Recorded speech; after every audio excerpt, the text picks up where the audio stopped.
তুই কি ভেবেছিস আমি ওই হুঁকোমুখোটাকে বিয়ে করব? এত খারাপ সময় আসেনি আমার, বুঝলি। নেহাত এত পয়সাওয়ালা, ভালো ভালো জায়গায় নিয়ে যায়, দামি দামি গিফট দেয়। না হলে ওই কুৎসিত লোকটাকে কে পাত্তা দিত বলতো? আড়াল থেকে আনিকার গলা শুনে থমকে দাঁড়িয়ে পড়ল আদিত্য। বুকের মধ্যেটা কেমন করে উঠল তার। তার সম্বন্ধে এরকম ভাবে আনিকা, অথচ সে তো আনিকাকে প্রচণ্ড ভালোবাসে। আনিকাও তো এতদিন বলে এসেছে যে সে আদিত্যকে খুব ভালোবাসে, অথচ এখন বন্ধুর সামনে এরকম বলছে।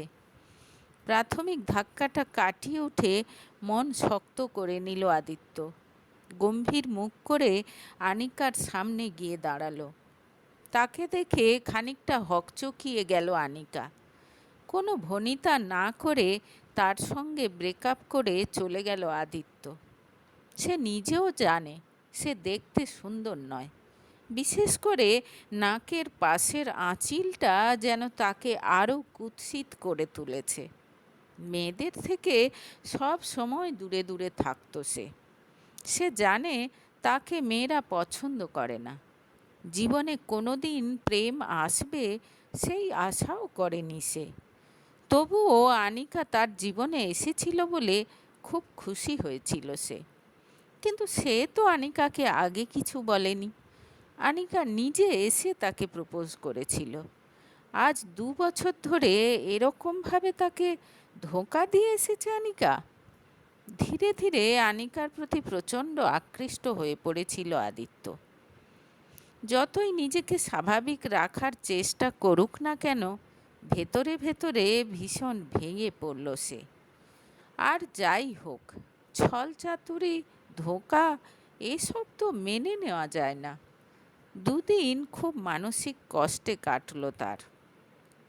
ছেলের যে কিছু একটা হয়েছে সেটা তাকে দেখে বুঝতে পারলেন আদিত্যর মা মঞ্জুলা।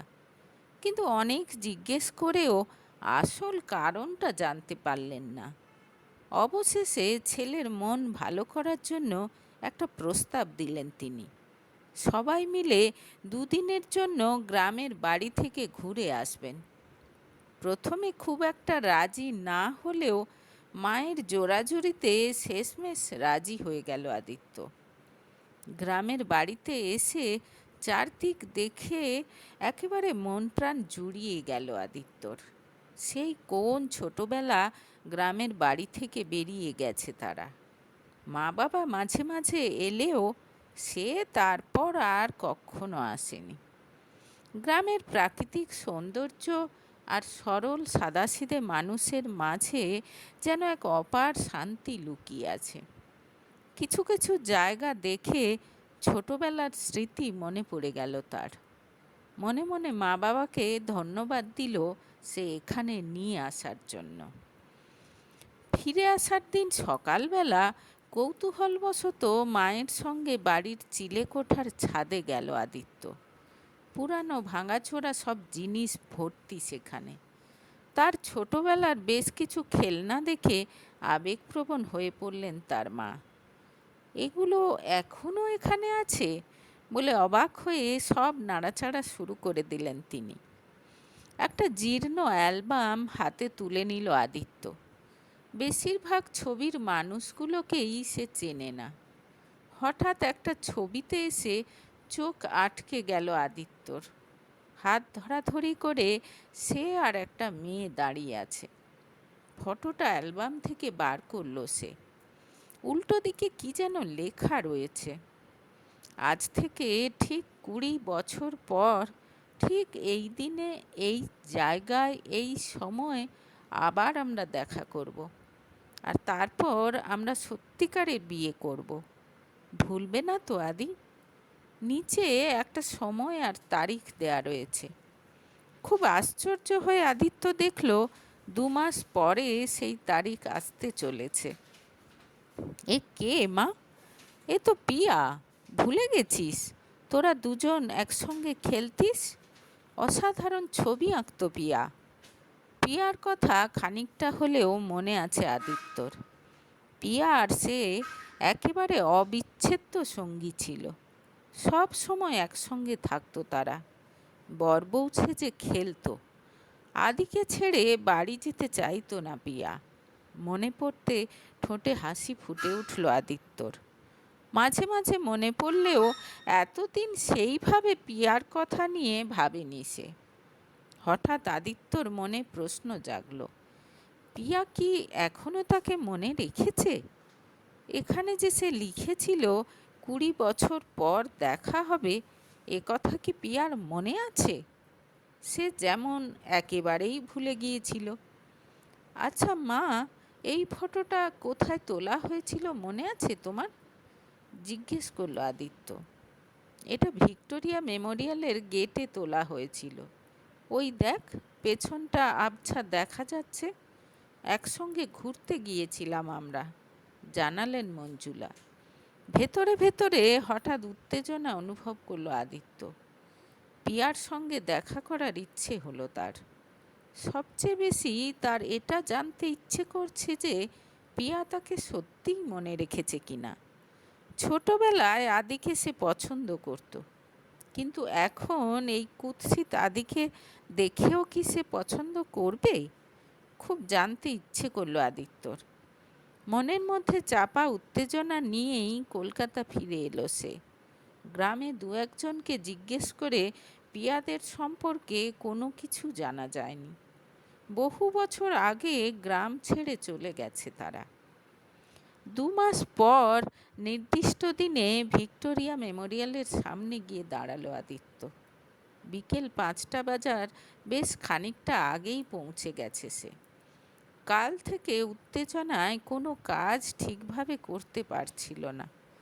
কেন জানে না, মা ও কয়েকদিন ধরে পিয়ার ব্যাপারে নানা কথা মনে করিয়ে দিচ্ছিল তাকে।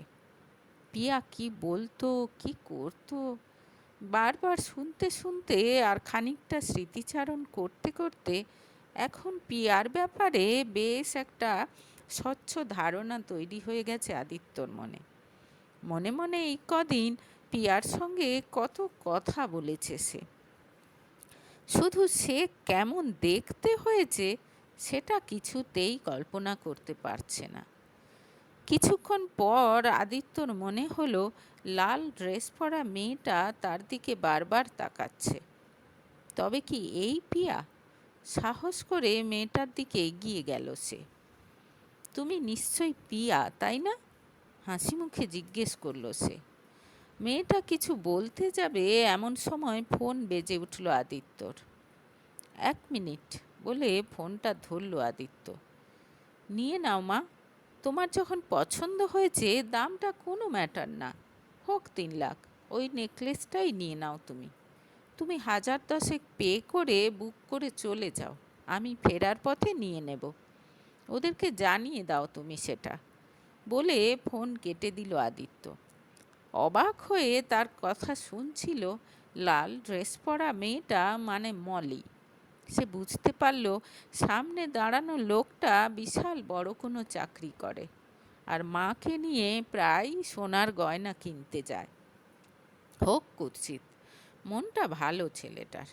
পিয়া নামের কাউকে খুঁজছে ছেলেটা, যাকে সে চেনে না। সঙ্গে সঙ্গে মনস্থির করে ফেলল মলি। সরি, তুমি পিয়া তো? হাসি মুখে জিজ্ঞেস করলো আদিত্য। হ্যাঁ, মুচকি হেসে উত্তর দিল মেয়েটি। আমাকে চিনতে পেরেছ? আমি আদিত্য, তোমার বন্ধু আদি। খুব খুশি হওয়ার ভাব দেখালো মলি। সঙ্গে সঙ্গে হাতের ফুলের তোড়াটা তার হাতে ধরিয়ে দিল আদিত্য। তারপর মলির সঙ্গে হাঁটতে হাঁটতে ভেতরে গেল সে। একটা বেঞ্চে বসে গল্প করতে শুরু করে দিল তারা। এদিকে দূর থেকে আদিত্যকে অন্য মেয়ের সঙ্গে গল্প করতে দেখল পিয়া। আদিত্যকে চিনতে তার একটুও ভুল হয়নি। বিশেষ করে নাকের পাশে সেই আঁচিলটা তাকে আর 5 জনের থেকে আলাদা করে চিনিয়ে দিচ্ছে। ঠিক এই রকম আদিত্যর ছবিই মনে মনে এঁকে রেখেছিল পিয়া। সে বুঝল নিজের প্রেমিকাকে নিয়ে তার সঙ্গে দেখা করতে এসেছে আদিত্য। বুকটা ভেঙে গেল তার। তবুও গিয়ে পাশের বেঞ্চটাতে বসল সে। কিন্তু আদিত্য তার দিকে ফিরেও তাকালো না। ঠিক করে নিল পিয়া, আদিত্যর সামনে আর যাবে না। সুন্দরী গ্ল্যামারাস প্রেমিকাকে ছেড়ে আদিত্য তো তার প্রতি কোনোদিন আকৃষ্ট হবে না। দুঃখ চেপে সেখান থেকে সরে গেল পিয়া। বাইরে এসে চুপচাপ দাঁড়িয়ে থাকলো। কিছুক্ষণ পর সে দেখল বেরিয়ে যাচ্ছে আদিত্য আর সেই মেয়েটা। বাই বাই করে নিজের গাড়িতে উঠে বসছে আদিত্য। হঠাৎ পিয়ার প্রচণ্ড কষ্ট হলো। সে বুঝতে পারছে আদি তাকে মোটেও চিনতে পারেনি। হয়তো আদি তার জন্য এখানে আসেনি, কাকতালীয়ভাবে দেখা হয়ে গেছে তাদের। হয়তো আদির মনেই নেই যে 20 বছর আগে এরকম একটা প্রতিজ্ঞা করেছিল তারা। যাই হোক, পিয়া বুঝল আবার হারাতে বসেছে সে আদিকে। এত বছর পর যদিও বা সামনে এলো, না, আবার কিছুতেই হারাতে পারবে না সে আদিত্যকে। সঙ্গে সঙ্গে একটা ট্যাক্সিতে উঠে বসল পিয়া। আদিত্যর গাড়িকে ফলো করতে নির্দেশ দিল সে ড্রাইভারকে। খুব বড় একটা বাড়ির সামনে এসে দাঁড়ালো আদির গাড়ি। মন চাইলে ভবিষ্যতে কোনোদিন আদিত্যর সঙ্গে দেখা করতে আসবে ভেবে ভগ্ন হৃদয়ে সেদিনের মতো ফিরে গেল পিয়া। এরপর শুরু হলো আদিত্য আর নকল পিয়া মানে মলির প্রেম পর্ব। পিয়া তাকে এখনো ভালোবাসে দেখে আনন্দে একেবারে আত্মহারা হয়ে গেল আদিত্য। আর লোভী মলি সেই সুযোগে তার থেকে দামি দামি গিফট নিতে লাগলো। তুমি তো ছোটবেলা খুব ভালো আঁকতে, এখনো আঁকো, ওই দিকে কেরিয়ার করার কথা ভাবলে না কেন? একদিন মলিকে জিজ্ঞেস করলো আদিত্য। আঁকা তো সেই কবেই ছেড়ে দিয়েছি। আর আমার মতো সুন্দরী মেয়েদের আবার কেরিয়ার নিয়ে চিন্তা করতে হয় নাকি? ওসব চাকরি করা আমার পোষায় না, কাঁধ নাচিয়ে উত্তর দিল মলি। কথাটা খুব একটা মনঃপূত হলো না আদিত্যর। এরকম উত্তর একেবারেই আশা করেনি সে। কয়েকদিন পর রেস্তোরাঁতে খেতে গিয়ে ওয়েটারের সঙ্গে খুব বাজে ব্যবহার করলো মলি।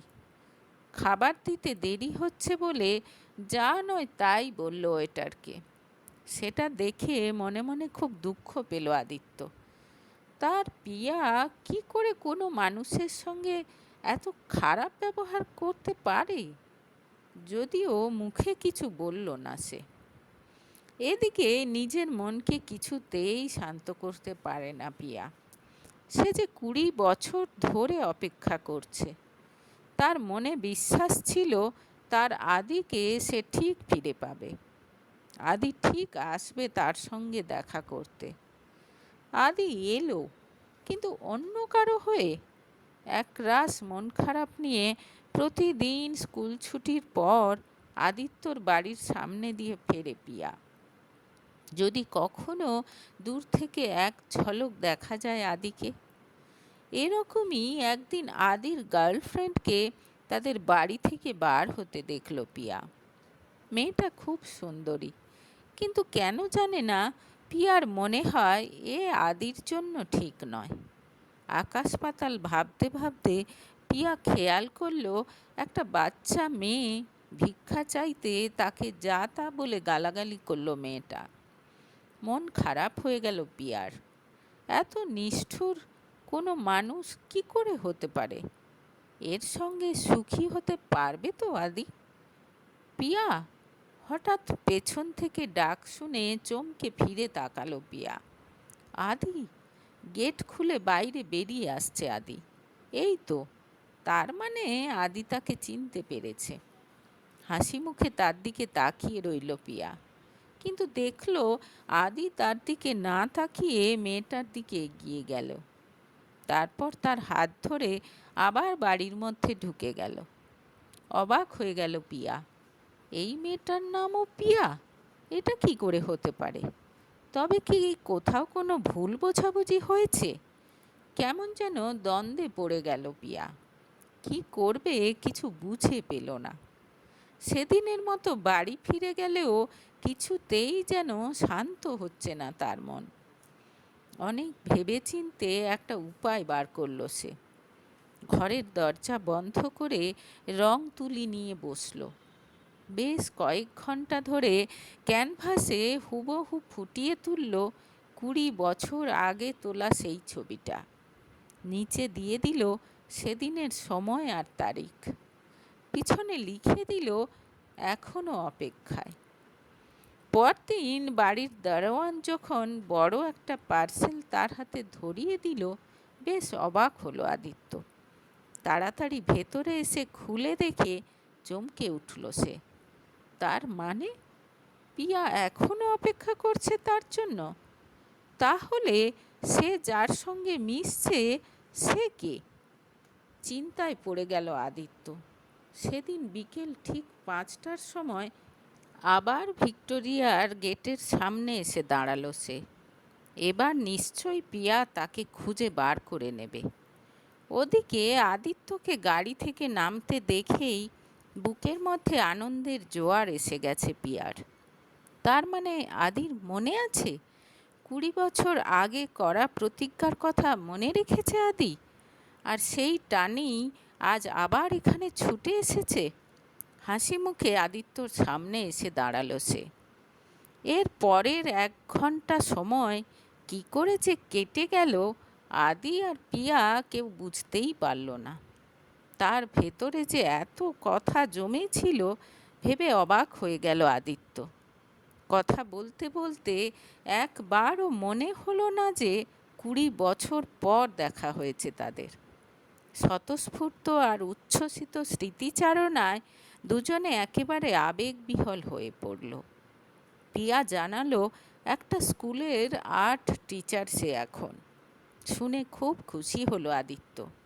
এরকম পিয়ার কল্পনাই তো সে করেছিল। এতদিন সামনে না আসার জন্য পিয়াকে বকল সে। পিয়া জানালো আদির গ্ল্যামারাস গার্লফ্রেন্ডকে দেখে পিছিয়ে গিয়েছিল সে।